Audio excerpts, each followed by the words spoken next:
Moi, je pense que quand on ne se transforme pas, on risque de disparaître.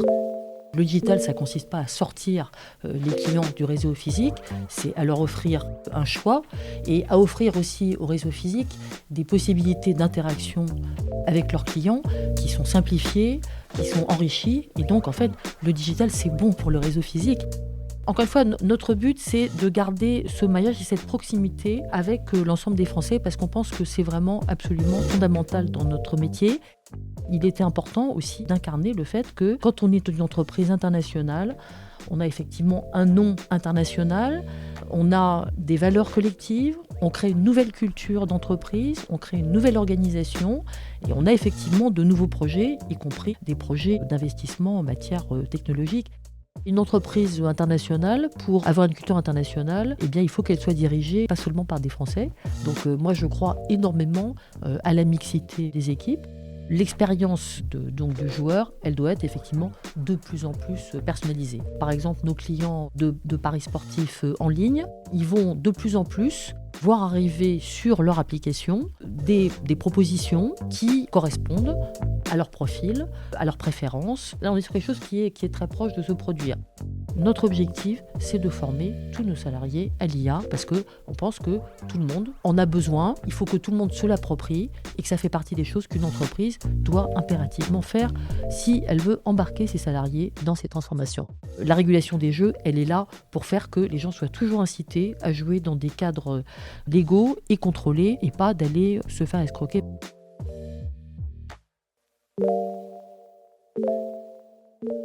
Bonjour à toutes et tous, je suis Marc Landré et vous écoutez le podcast de l'hypertransformation by SIA, le premier podcast qui décrypte de l'intérieur les transformations technologiques, organisationnelles et sociétales des entreprises. Tous les mois, nous recevons un dirigeant qui prend le temps d'analyser les enjeux structurants de la transformation de son entreprise et plus globalement de l'économie française. Une trentaine de technologies à vocation disruptive sont actuellement en gestation ou en cours de déploiement dans les entreprises. L'intelligence artificielle, évidemment, qu'elle soit générative, prédictive ou frugale, mais aussi plus globalement le numérique via l'informatique quantique, la cybersécurité, la décarbonation, les sciences des matériaux, le spatial, etc. La combinaison de toutes ces technologies, qui est la caractéristique de cette hyper-transformation, de cette quatrième révolution industrielle, change fondamentalement la donne et démultiplie la vitesse de transformation des entreprises qui n'ont d'autre choix que de s'adapter en profondeur pour survivre. C'est tout l'objet du podcast de l'hyper-transformation by SIA que de vous raconter, comme si vous y étiez, les coulisses et impacts de cette hyper-transformation technologique, organisationnelle et sociétale des entreprises et de l'économie.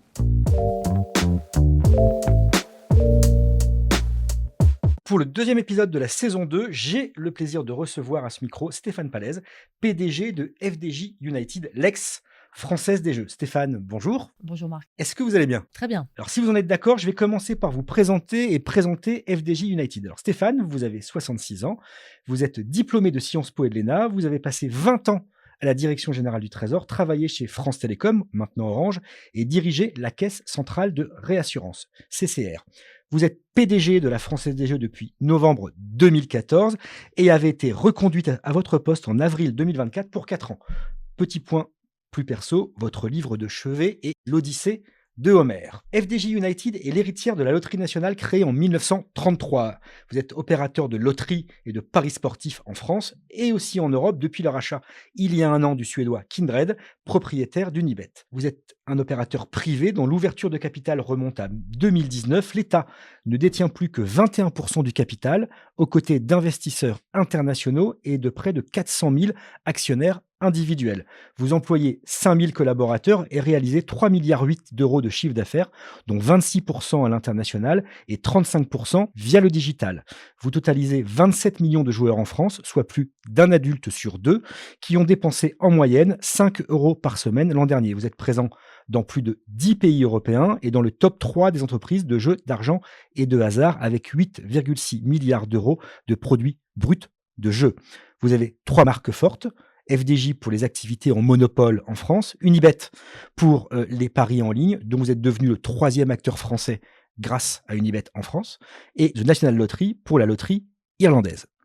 Est-ce que ma présentation est bonne? Est-ce qu'il y a des erreurs? Pas d'erreur. Jusque-là, tout va bien. Donc jusque-là, tout va bien, comme disait l'autre. Ma première question, Stéphane, est très générique et vise à lancer notre discussion.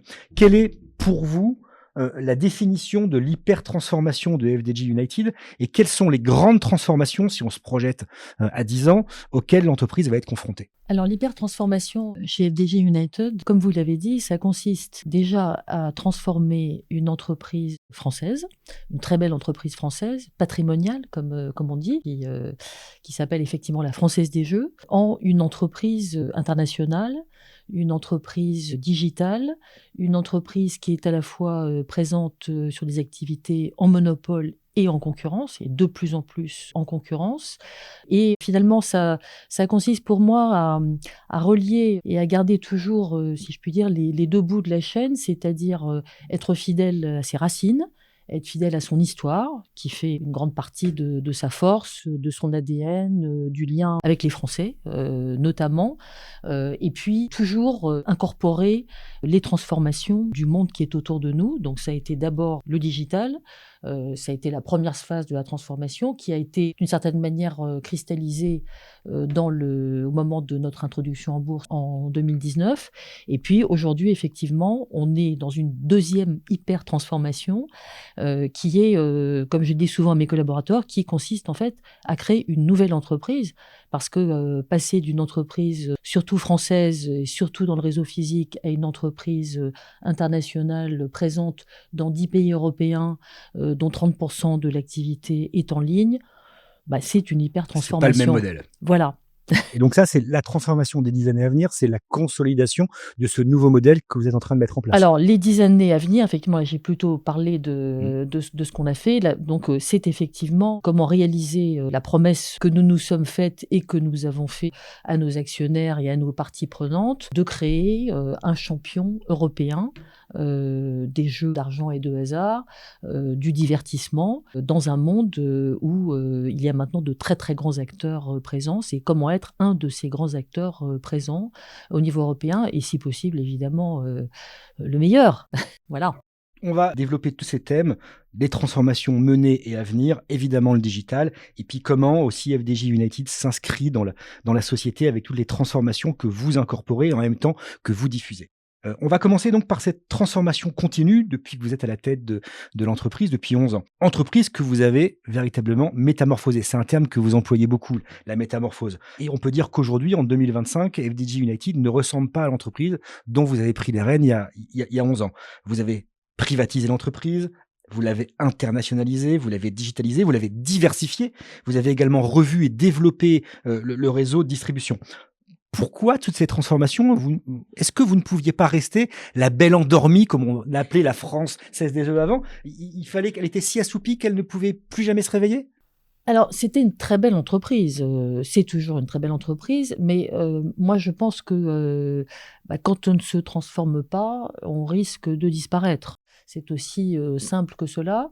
Donc je pense que le rôle d'ailleurs d'un chef d'entreprise, c'est justement d'anticiper ce risque en se projetant dans l'avenir. Et quand je suis arrivée à la Française des Jeux, j'ai commencé à dire qu'il fallait effectivement digitaliser l'entreprise. On m'a dit mais pourquoi? Il y a un formidable réseau et est-ce que ça va pas tuer le réseau, etc. Je dis parce que de toute façon, si on ne le fait pas, en fait, à un moment donné, on va rentrer dans une forme d'attrition. On aura de moins en moins de clients, on ne sera pas capable d'incorporer l'innovation et tout simplement les habitudes de consommation de nos clients qui, entre-temps, avaient changé. Parce qu'au fait, quand je suis arrivée, l'entreprise, elle était très peu digitale, en fait, sur son activité. C'était moins de 5% à l'époque. C'était moins de 3% de ses mises qui étaient dans la loterie qui étaient faites en ligne. Et il y avait effectivement une histoire derrière qui était toujours cette crainte que le digital tue le réseau physique. Et en fait, ce qu'on a démontré, c'est que en réalité, on peut faire coexister les deux, et même on peut faire bénéficier nos clients du fait d'avoir les deux. Et le réseau physique lui-même, il s'est énormément enrichi du digital. Donc le digital, ça consiste pas à sortir les clients du réseau physique, c'est à leur offrir un choix et à offrir aussi au réseau physique des possibilités d'interaction avec leurs clients, qui sont simplifiés, qui sont enrichis. Et donc, en fait, le digital, c'est bon pour le réseau physique. C'est ça qu'on a démontré. Et sur les 27 millions de joueurs, de clients que vous avez en France, lesquels font les deux, et physique et digital, si vous avez le chiffre? Alors, sur les 27 millions de clients, on a aujourd'hui 6 millions donc, de joueurs en ligne, dont à peu près, on estime qu'à peu près la moitié fréquente également notre réseau physique. Là, je parle de l'activité de loterie. Donc, nos clients, d'une certaine manière, ils sont devant nous, c'est-à-dire qu'ils sont déjà Mmh. omnicanaux. Et donc, nous, notre projet, effectivement, c'est de leur offrir de plus en plus les avantages de l'omnicanal. On y On y reviendra reviendra dans la peut-être. deuxième partie. Ça change quoi au quotidien pour, la patronne que vous êtes, que d'être une entreprise cotée par rapport à l'entreprise publique que c'était avant? Ah bah, ça change tout. En fait, C'est clair?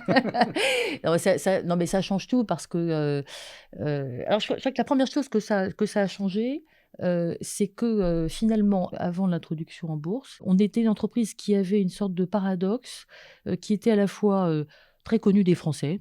Tout le monde connaît la Française Mmh. des jeux, mais, finalement assez méconnue dans, ce qu'elle est comme entreprise et ce qu'elle fait. Et d'ailleurs, beaucoup de gens me disaient: «Mais qu'est-ce que tu fais à la Française des jeux?» Bon, tu regardes le tirage du loto, voilà. Donc il y avait un côté très très, très abstrait et parce que l'entreprise finalement, elle était très présente dans le quotidien des Français à travers son réseau, ses campagnes de publicité, mais elle parlait pas tellement d'elle. Et la privatisation et l'introduction en bourse, ça nous a forcés, à parler de nous, à dire quel était notre projet, à parler de notre histoire, à parler de notre avenir, à parler, de nos technologies, de nos projets en matière d'innovation. Beaucoup de gens ont découvert, tout cela, donc ça nous a donné, Ça une fait sortir de votre visibilité. carapace. Absolument, ça nous a fait sortir de cette carapace, c'était une belle Mmh. endormie finalement assez, discrète sur elle-même, je me souviens quand on a fait cette campagne, en particulier pour la privatisation, ça s'appelait Origine, dans lequel, en fait, on partait des gueules cassées, c'est-à-dire l'origine de la création de la loterie et on disait, et on est toujours là et ça continue à travers, l'innovation, la transformation. Les gens nous ont dit, qu'à la fois ils avaient redécouvert cette histoire et que, ils la comprenaient Mmh. et ils y adhéraient. Donc, je crois que ça nous a donné une visibilité et peut-être aussi une fierté, collective particulière. Alors puisqu'on parlait au départ de mes lectures de chevet et d'Homère, donc le projet de privatisation, s'appelait Odyssée. Il y a une tradition dans ce podcast, il y a des césures extérieures, il y a des interventions, il y a des questions qui sont posées par des invités extérieurs et la première vous est posée par l'invité précédent du podcast qui était William Kadouch-Chassin, le coprésident d'Euraseo. Vous l'écoutez et vous lui répondez après. La Française des Jeux a réalisé une acquisition remarquable avec Kindred. Quelles sont les clés du succès d'une telle opération? Vaste question. Alors, merci William de me poser cette question et ça me fait plaisir que ce soit William qui pose une question puisque j'étais jusqu'il y a peu, membre du conseil de surveillance d'Euraseo. Voilà, alors, la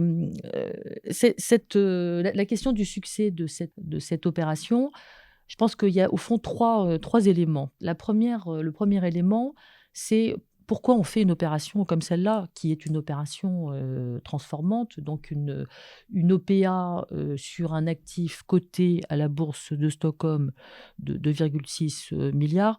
On n'en fait pas tous les jours. Donc pourquoi on l'a fait? Donc la première chose, c'est, parce nous avons et en particulier, j'ai développé avec mon comité exécutif une vision justement de la transformation du secteur et de cette transformation qui est en cours et qui va continuer, dans laquelle il nous est apparu effectivement, nécessaire, au-delà du succès que nous avons, sur, le marché français, de nous projeter sur le marché européen et de nous projeter aussi dans une entreprise beaucoup plus diversifiée et effectivement beaucoup plus présente, sur le digital.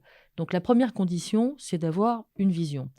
La deuxième condition, c'est, d'exécuter, une opération qui était en fait quand même une opération, maintenant on dit: «Ça y est, ils l'ont faite». En fait, elle C'est était quand compliqué. même assez compliquée.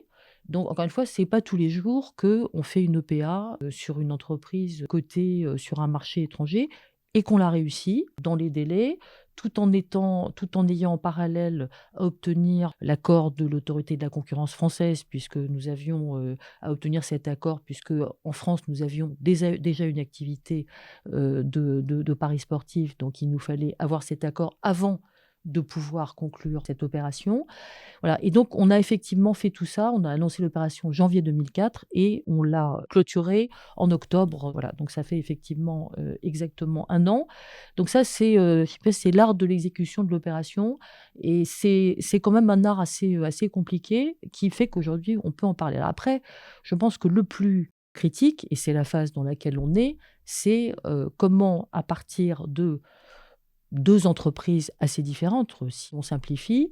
Et la Française des Jeux qui est plus La sur Française des Jeux, sachant qu'entre-temps, nous avions aussi racheté la loterie irlandaise, donc nous étions déjà à l'étranger, mais c'est une opération d'une taille plus modeste que l'opération sur Kindred. Donc, une fois qu'on a fait cette opération, eh bien, comment on crée cette nouvelle entreprise internationale et, en quelque sorte, qu'on montre les preuves du fait que la vision qu'on avait au départ, C'était effectivement, la bonne. s'incarne dans des résultats et dans ce qui pour moi est une nouvelle entreprise. Et c'est aussi pour ça qu'on a changé de nom, parce que Française des Jeux, c'est un très beau nom. Et c'est très français. Et ça reste notre Ouais, nom en ouais. France, parce que nous sommes quand même majoritairement français et nous avons nos racines en France. Mais il était important aussi d'incarner le fait que quand on est une entreprise internationale, on a effectivement un nom international, on a des valeurs collectives, on crée une nouvelle culture d'entreprise, on crée une nouvelle organisation et on a effectivement de nouveaux projets, y compris des projets d'investissement en matière technologique. Et donc, c'est tout ça qu'on est en train de faire aujourd'hui. Et moi, je suis persuadée que ce genre de choses, ça ne se fait pas d'un coup de baguette magique, qu'il faut y être extrêmement engagé, extrêmement modeste, parce que c'est d'abord une affaire d'hommes et de femmes qui ont envie de créer ensemble une aventure collective. Et donc, je pense qu'il faut tous les matins se dire comment est-ce que on travaille ensemble dans cette nouvelle entité, ce nouveau groupe, et encore une fois, à travers des projets tout à fait concrets dont on pourra parler. On va commencer par en parler sur le sujet des casinos en ligne qui sont aujourd'hui interdits en France, mais que vous opérez à l'étranger sous la marque Unibet de Kindred. Outre les questions, je dirais, d'addiction, est-ce qu'il n'y a pas un risque de cannibalisation des casinos terrestres, bien sûr, mais surtout pour vous, de la loterie nationale traditionnelle ou alors des autres catégories de jeux, que d'avoir ces 2 pans de jeux qui coexistent et qui, à l'avenir, quelle que soit la durée, cohabiteront aussi en France? Bon, alors d'abord, ce qu'on peut noter, c'est qu'effectivement, aujourd'hui, la France est un des deux pays européens dans lequel le casino en ligne n'est pas autorisé. Donc, c'est vrai que c'est plutôt la règle à l'étranger ou la norme. Alors ça s'explique, je pense quand même pour une spécificité française qui se relie tout à fait à votre question, qui est que la France, c'est le pays européen dans lequel les casinos physiques sont les plus nombreux. Je crois qu'il y en a Donc plus de 200. plus de 200. Ils jouent un rôle très important dans les territoires français, dans les communes touristiques. Voilà, donc on a des caractéristiques là-dessus dont il faut évidemment tenir compte. Alors moi, je n'opère pas de casino, c'est pas à moi d'en parler, mais clairement, c'est quelque chose qu'il faut prendre en compte, et je pense que c'est une des raisons d'ailleurs pour laquelle, effectivement, aujourd'hui, on n'a pas encore, en tout cas, le législateur et le gouvernement n'ont pas encore décidé Ils ont de voulu cette le faire, ouverture mais ça a et de ses été avorté il y modalités. a 2 ans. Ça a été, La question s'était posée, en la tout cas. question s'est posée parce que encore une fois, quand on voit ce qui se passe autour de nous, elle peut se poser. Mais je pense que effectivement, il faut trouver, j'allais dire, le modèle français pour le faire dans de bonnes conditions. Alors, en ce qui concerne la cannibalisation par rapport à la loterie, je dirais que en fait, ce ne sont pas les mêmes jeux. Donc, la loterie digitale que nous pratiquons aujourd'hui, ça n'est pas du casino en ligne. Ça consiste à donner, d'une part, un mode d'accès à nos jeux les plus emblématiques, comme Loto et Euromillions, en ligne. Donc, on n'a pas besoin d'aller dans un point de vente avec un bulletin papier, mais ce sont ce sont des jeux de loterie. Donc, ils sont extrêmement différents du casino. Après, on a effectivement aussi transposé en ligne nos jeux de grattage, mais ça reste des jeux qui ont des caractéristiques différentes du casino en termes de fréquence, de tableau de lot. Enfin, je ne vais pas rentrer dans la technique, mais ils sont très, très différents. Et puis, on a créé effectivement des jeux aussi qu'on appelle exclusifs web. Mais tout ça, ce ne sont pas des jeux de casino. Pour vous, c'est complémentaire. Donc, ces deux activités, et d'ailleurs, ça fait partie effectivement des choses qui, si le jour arrive où on ouvre ce secteur en France, devront être assez claires, qui est comment est-ce qu'on distingue bien des jeux de loterie et des jeux de casino. Et ce sont des jeux qui coexistent dans d'autres pays que nous. Donc, ce sont des jeux différents, même si à un moment donné, ils seraient en ligne les uns et les autres. Quand vous avez racheté Kindred, l'une des conditions qui a été fixée par l'autorité de régulation, l'ANJ, ça a été de séparer en France vos activités de monopole des paris en ligne. Comment vous avez fait? Alors, d'abord, la séparation monopole-concurrence dans nos activités, elle existait déjà avant. Donc, Elle a été renforcée par l'acquisition voilà, donc Kindred. nous avons pris des engagements complémentaires pour qu'elle soit encore plus claire. Et le principal engagement que nous avons pris, c'est que les comptes de nos clients soient totalement séparés entre les comptes de l'activité monopole et des concurrences. Voilà. Mais déjà, c'était des activités qui étaient exercées dans des cadres différents. Avant tout ça, le deuxième type d'engagement que nous avons pris et qui va se mettre en œuvre en 2026, c'est que nous allons aussi complètement séparer les marques. Là aussi, elles étaient déjà différentes, puisque en matière de paris sportifs, on a Parions Sport point de vente et Parions Sport en ligne, mais on va en ligne avoir une marque qui sera beaucoup plus différenciée. Donc voilà, c'est plutôt un renforcement de tout cela, une fidélisation qui est faite aujourd'hui. Donc c'est plutôt la prolongation de quelque chose qui existait, mais qui évidemment, au fur et à mesure, on devient un acteur plus important sur les paris en concurrence, ce que nous sommes aujourd'hui, parce que nous sommes aujourd'hui effectivement le troisième opérateur du marché en ligne post-rachat. Donc il était important que ça soit parfaitement clair, que nous n'utilisons pas nos droits de monopole pour fausser la concurrence. Voilà, donc moi je suis très, j'allais dire, je suis très à l'aise avec ça, parce que pour moi, c'est le sens, d'une certaine manière, de l'histoire. On a une activité en monopole qui est encore une fois dans un cadre particulier, et une activité en concurrence dans lequel nous sommes effectivement dans une concurrence très intense avec les autres acteurs du marché français et du marché international aujourd'hui. Et en fait, ce qui est nouveau surtout, c'est que, encore une fois, cette activité en concurrence, maintenant, elle est complètement européenne. En réalité, la France n'est qu'un morceau, c'est un joli morceau, mais ça n'est qu'un morceau de notre activité en concurrence, dans lequel nous sommes en concurrence avec, encore une fois, des très grands acteurs du pari en ligne. Et là, pour être compétitif vis-à-vis de ces acteurs-là, eh bien, c'est la transformation qu'on est en train de faire maintenant. Et qu'est-ce qu'on fait maintenant? Eh bien, maintenant, nous sommes en train, en fait, d'investir dans ce qu'on appelle des actifs propriétaires, notamment une plateforme de paris sportifs, qui sera la plateforme commune à l'ensemble de nos activités en Europe, qui s'appelle KSP, et qu'on est en train, donc progressivement... C'est la plateforme de Kindred. C'est la plateforme de Kindred, c'est celle sur laquelle ils avaient commencé à travailler pour la développer, mais en fait, ils n'avaient pas encore commencé à la déployer. Et donc, nous, on est en train de la déployer. C'est ce qui sera fait complètement d'ici la fin de l'année 2026. Et donc ça, c'est une énorme transformation, puisque c'est à la fois le développement d'une plateforme, la migration des clients, et comme on sait, c'est toujours un moment faut pas en perdre un route, donc c'est pour ça qu'on le fait pays par pays et d'une manière extrêmement soigneuse et processée. Et puis c'est aussi parce que ça va à la fois nous donner ce qu'ont les acteurs en concurrence sur ces marchés, c'est-à-dire une capacité de maîtriser complètement notre relation client, notre marketing client, et puis aussi d'être plus efficient en matière de coûts. Donc, c'est vraiment le déploiement de ce modèle qui est en cours aujourd'hui et qui est une grande transformation. Ici, on se projette, est-ce que après, c'est les États-Unis? Alors, la vérité, c'est que les États-Unis, ce qui est amusant, c'est quand on regarde l'histoire, en fait, ça a commencé plus tard que nous. C'est-à-dire que sur la loterie en ligne, ils sont en retard, et les paris sportifs en ligne, c'est relativement récemment que ça s'est ouvert. Après, effectivement, c'est un marché qui a énorme. connu, qui par définition offre des potentialités énormes et qui a connu un développement très très rapide. Pour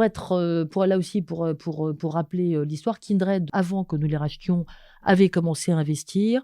En fait, ils sont sortis des États-Unis parce qu'ils n'étaient pas en situation, j'allais dire, d'investir ce qu'il fallait pour être un des grands acteurs du marché américain. Donc là, pour l'instant, on est plutôt à se concentrer Sur sur l'Europe. l'Europe pour être bien assis sur notre socle européen. Et puis après, Ne dites pas jamais, quoi. il ne faut jamais dire jamais. Jamais. Vous visez 1 million de joueurs supplémentaires dans les 3 ans, grâce notamment à l'extension de la distribution en France. Des jeux Oui. physiques, bien sûr, dans les grandes surfaces, pour compenser notamment le recul du nombre de bars tabac. Et ce réseau de grandes surfaces devrait représenter 20% du réseau global dans 3 ans. Est-ce à dire qu'on va trouver beaucoup plus de corners ou de boutiques FDJ United dans les galeries marchandes des hyper et des supermarchés français à l'avenir? Alors, il y en a déjà. On en voit, effectivement. En fait, on en voit, et en fait, on n'en voit Mais pas c'est assez depuis récent. l'année dernière. Non. Non. Il y a, dans les galeries marchandes, il y en a depuis longtemps, notamment dans des points presse des centres commerciaux. Il y a eu, depuis très très longtemps, il y a donc des points de vente presse dans les galeries marchandes qui ont également la distribution des jeux de la Française des Jeux. Donc là, notre vision, c'est que nous, on est une entreprise qui repose sur le contact, beaucoup de contacts avec beaucoup de clients. Donc on a, et ça ne s'est pas fait, si je puis dire, automatiquement, on a réussi à maintenir 29 000 points de vente en France, donc le premier réseau de proximité sur l'ensemble du territoire.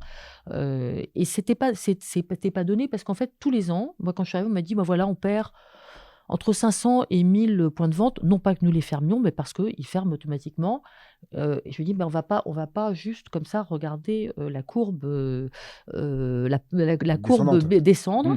Donc, on va en recréer. Donc, on en a recréé dans des points de vente plutôt, effectivement, de proximité. Donc, des bars tabac, des distributeurs de presse, des stations de service, des proxys dans des centres-villes. Donc, encore une fois, notre but, c'est de garder ce maillage et cette proximité avec l'ensemble des Français, parce qu'on pense que c'est vraiment absolument fondamental dans notre métier.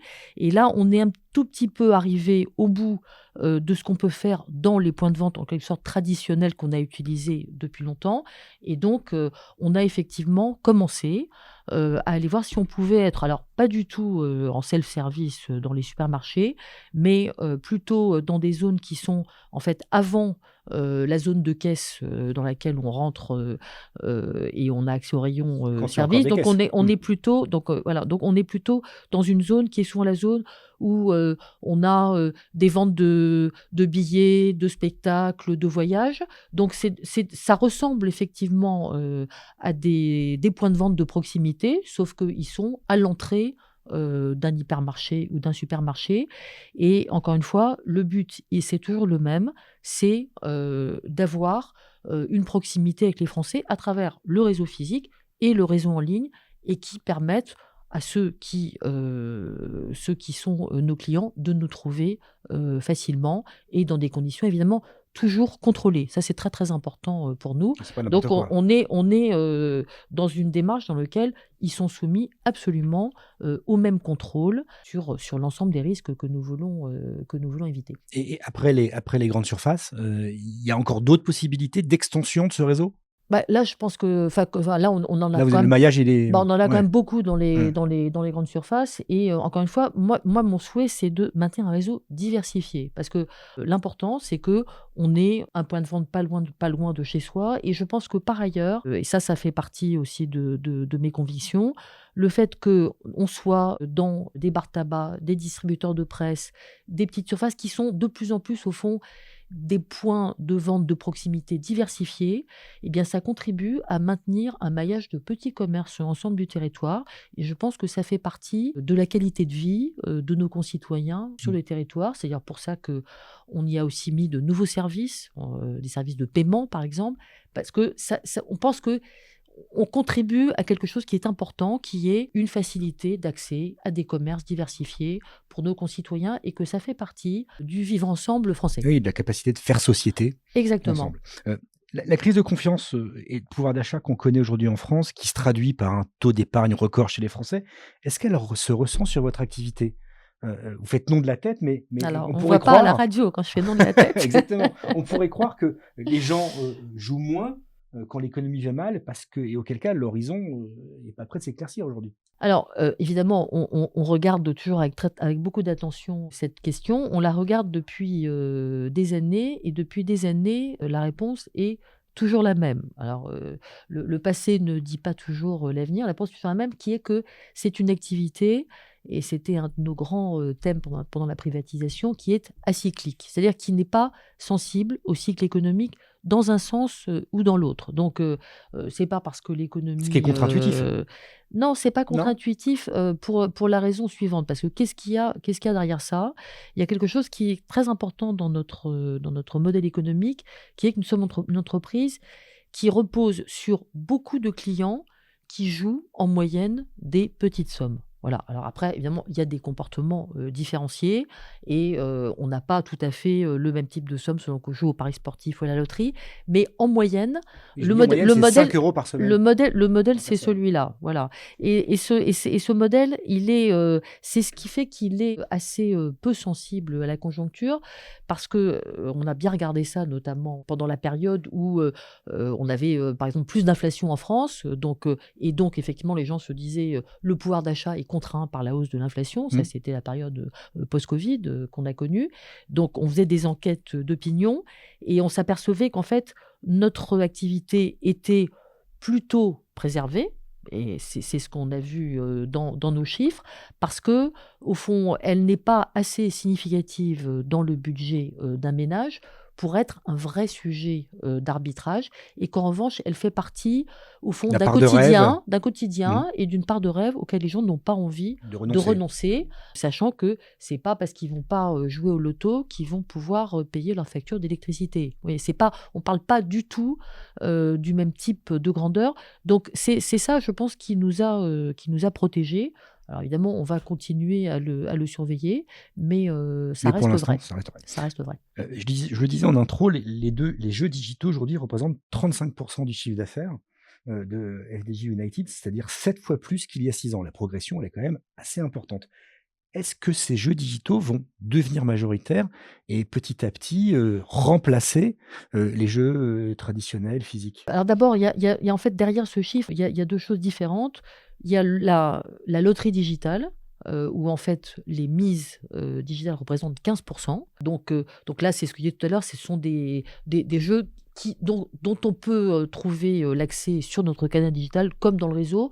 Et au fond, moi je pense qu'on aura toujours des gens qui peut-être préféreront le réseau physique, parce que ça correspond à leurs habitudes, à leur convivialité, à leur proximité avec leurs détaillants, qui vont y faire d'autres choses. Et qu'encore une fois, on a un réseau physique qui est formidable, parce qu'il a énormément évolué aussi pour offrir beaucoup d'activités et de services à nos clients. Donc moi, je pense qu'il y a toujours des gens qui continueront à le fréquenter s'il continue à évoluer.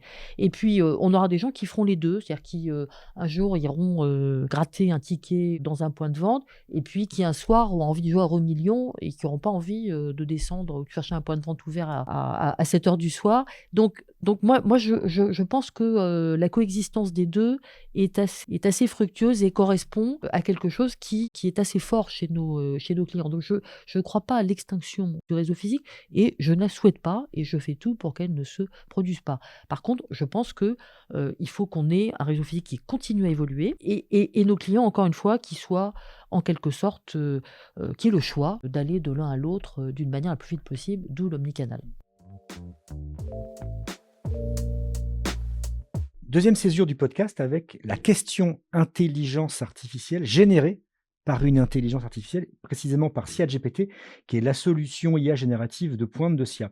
Alors, c'est Nicolas qui vous pose la question. Je précise que c'est une voix artificielle, même si on va l'entendre, qui lit la question et vous lui répondez après. Bonjour Stéphane, l'intelligence artificielle est souvent utilisée pour personnaliser les expériences utilisateurs. Comment FDJ United utilise-t-elle l'intelligence artificielle pour adapter ses jeux aux préférences individuelles des joueurs, améliorer leur engagement et limiter les risques de fraude ou de dérive individuelle? Merci pour votre réponse. Et c'est une vraie question réalisée, générée par de l'intelligence artificielle à partir des informations que je lui ai communiquées. Ah mais je n'en doute pas. Donc effectivement, Nicolas me pose une excellente question qui fait vraiment partie des sujets sur lesquels on travaille très, très, très activement aujourd'hui. Donc l'IA pour nous, elle offre beaucoup de possibilités. Donc on n'est pas encore. Enfin, on est dans une phase dans laquelle nous investissons. On n'est pas encore dans un déploiement massif. En revanche, premièrement, on a créé une organisation qui est complètement dédiée à ça, avec des experts, une personne qu'on a recrutée à l'extérieur, etc. Donc, on investit déjà en termes d'expertise. Deuxièmement, on a pas mal de projets en cours. Et qu'est-ce qu'on voit en particulier? Alors, la première chose qu'on voit et qu'a bien identifié Nicolas, c'est que l'expérience donc, de nos clients, donc du joueur, elle doit être effectivement de plus en plus personnalisée. Elle doit être personnalisée à la fois en termes de marketing. Donc, nos clients, et ça arrive maintenant, nos clients, par exemple, nos clients de paris sportifs en ligne, ils vont de plus en plus voir arriver sur leur application des propositions qui, en fait, correspondent à leur profil, à leurs préférences. Là, on est sur quelque chose qui est très proche de se produire. Deuxièmement, évidemment, tout ce qui est, c'est toujours le deuxième volet de notre activité, tout ce qui est le contrôle des risques. Donc là, c'est l'autre phase de la personnalisation, c'est-à-dire à la fois quand on voit quelqu'un qui a un comportement qui devient atypique, qui dérape, qui s'emballe, il est clair que l'usage de l'IA pour à la fois le détecter de manière très instantanée, ou en tout cas très très rapide, et du coup générer, alors ça peut être de générer un message, ça peut être de générer un appel d'un humain, peut-être C'est quand mieux. même, je pense à un humain, c'est pas mal. Donc ça, c'est tout à fait le genre de choses, là aussi, qui est très très proche d'arriver. Ensuite, clairement, on imagine qu'on va pouvoir aussi peut-être concevoir des jeux plus personnalisés. Alors, on s'est un petit peu amusé à le faire pendant Vivatech, parce que pendant Vivatech, où donc nous avions un stand FDJ United, eh bien, on avait une animation qui était que nos clients pouvaient choisir avec une IA, en fait, de s'incarner sur un ticket à gratter dans un personnage qui leur plaisait. Alors, ça pouvait être Superman ou un cuisinier, un homme des cavernes. Il n'y a pas de limite en vérité. Il n'y a pas de limite, voilà. Et donc, chacun pouvait produire son ticket Son à jeu. gratter, personnalisé, et son jeu. Ça a eu un succès de dingue. Voilà. Donc, moi Et ça pourrait arriver, bientôt sur le commerce. Alors, on est en train de... Enfin, on n'en est pas encore tout à fait là, mais on voit que c'est à la porte, c'est à la portée de la main. Technologiquement, c'est faisable et en Voilà. plus, il Alors, pourrait y avoir une demande. ça serait plutôt sur le site FDJ en ligne que ça arriverait, mais enfin, on voit que c'est quelque chose que les gens comprennent instantanément, et donc on a certainement plein de possibilités de ce type. Et puis après, il y a, comme toute entreprise, tout ce qu'on peut imaginer en termes d'efficience, en termes d'efficience dans nos systèmes d'information, dans nos développements. On est une entreprise très technologique, on n'a pas parlé de ça, mais je pourrais donner quelques éléments sur ce sujet. Donc, comment est-ce que l'IA aussi transforme la manière dont on gère nos systèmes d'information, nos processus de développement, notre cybersécurité, etc., etc. Être plus performant. Il y en a plein, plus performants. Il y a plein d'exemples. Voilà. Donc pour moi, c'est un sujet absolument passionnant. Et le point très important sur lequel je veux insister, c'est que pour moi, tout ça, ça se fait avec les salariés de FDJ.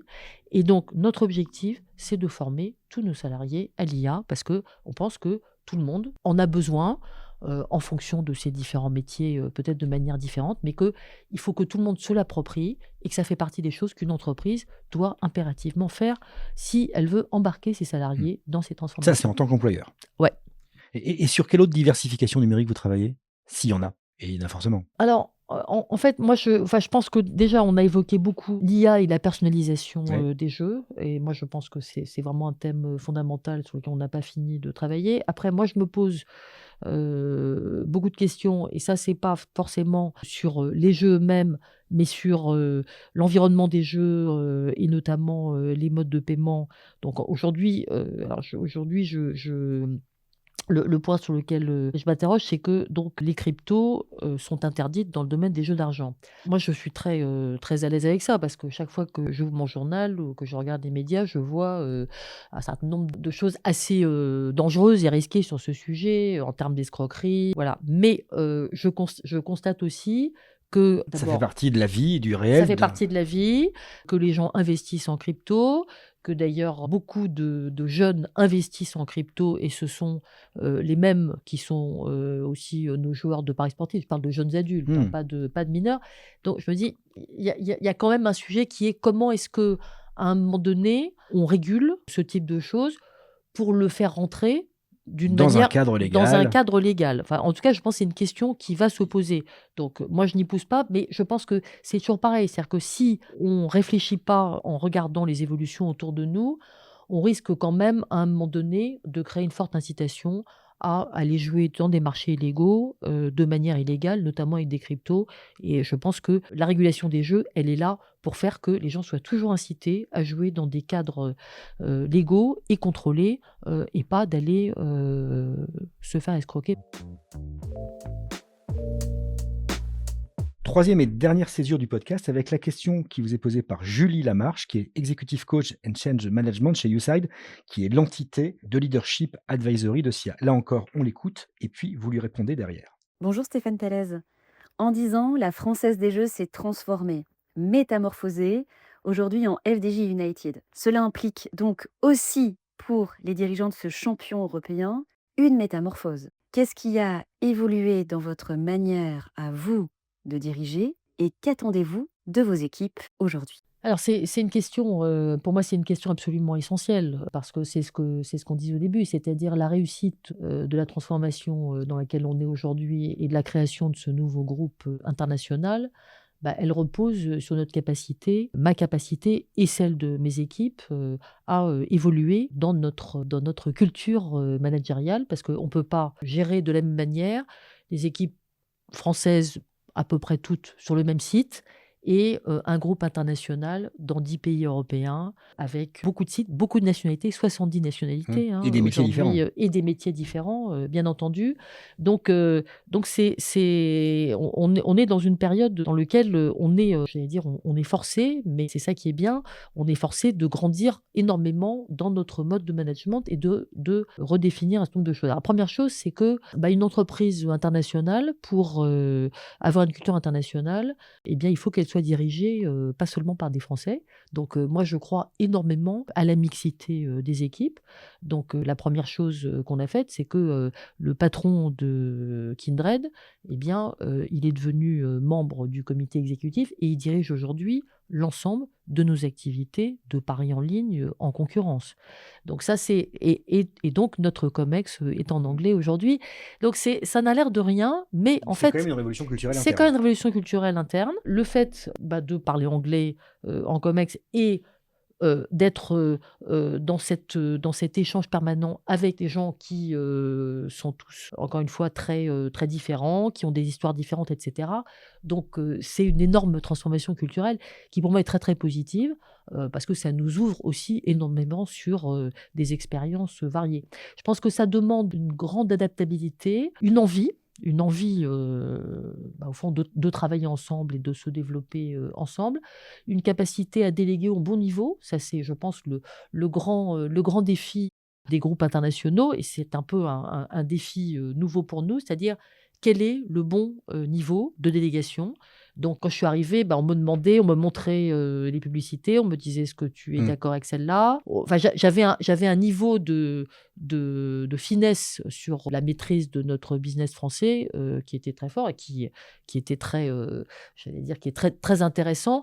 Mais c'est clair qu'aujourd'hui, moi, je suis passée à un niveau différent et le sujet, c'est d'arriver à avoir un système de délégation et de confiance au bon niveau et à travers encore une culture commune qui fait que tout le monde partage les mêmes objectifs et arrive à se parler. Donc on est vraiment dans cette phase-là qui est une phase, encore une fois, d'abord pour moi culturelle, consistant à créer une nouvelle culture commune et c'est absolument passionnant.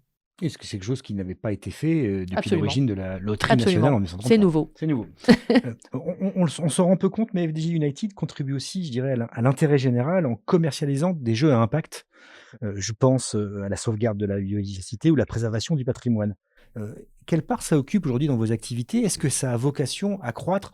On voit effectivement le patrimoine, c'est quelque chose qui prend et qui intéresse les Français. C'est avant tout un business ou c'est de l'intérêt général? Alors, c'est les 2, parce que nous sommes une entreprise de jeux, donc une entreprise privée. Donc quand on fait un jeu patrimoine ou biodiversité, on le fait pour que ça marche. Mais je dois dire que l'aspect intérêt général, il est assez fondamental parce qu'il se relie, là on revient à nos origines, à notre ADN, qui est en fait la loterie. Ça a été créé pour financer des causes d'intérêt général. La première cause d'intérêt général, ça a été créé pour aider les gueules cassées, voilà, et qui sont toujours nos actionnaires.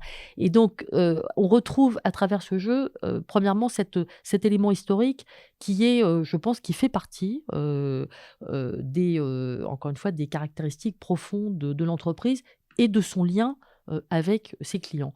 Et la deuxième chose, moi, que je trouve assez passionnante dans cette aventure et qu'on voit très très bien à travers ces projets, c'est le fait que les citoyens français, en fait, sont heureux et motivés par l'idée de participer par leurs actes au financement de causes qu'ils estiment importantes.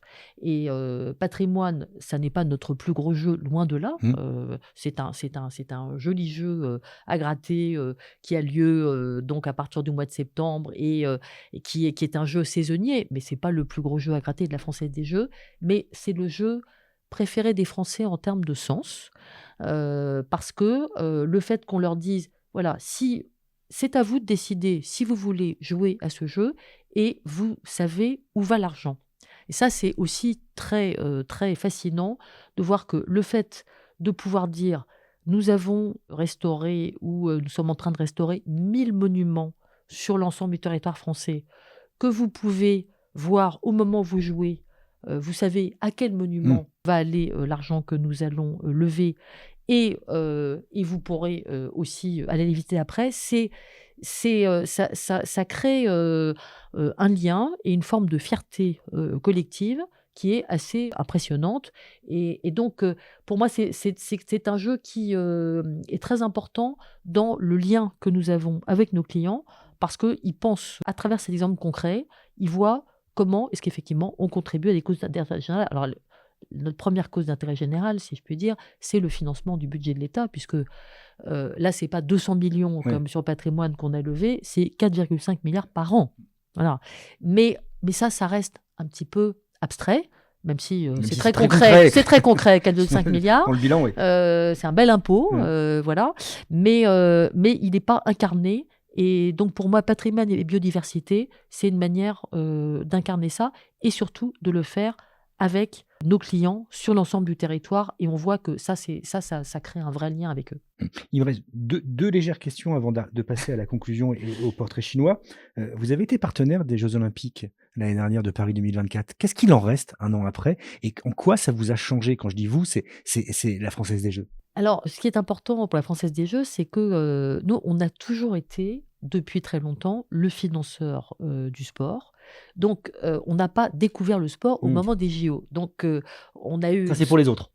Bah oui, non, mais c'est quand même important. Donc, depuis 40 ans que nous finançons le sport, le total de ce qu'on y a mis, c'est 6 milliards. Voilà. Donc, et là aussi, c'est du concret. C'est-à-dire qu'on a, par exemple, toujours eu une équipe d'athlètes de haut niveau qu'on accompagnait pendant plusieurs années dans un programme. Donc dans ce programme, on a eu Tony Estanguet et Laura Flessel, etc. Donc on a une équipe cycliste masculine et une équipe cycliste féminine. Féminine, Voilà, donc nous, le sport, c'est comme beaucoup de choses, c'est dans la mais c'est durée. intrinsèque. C'est dans la durée, c'est intrinsèque.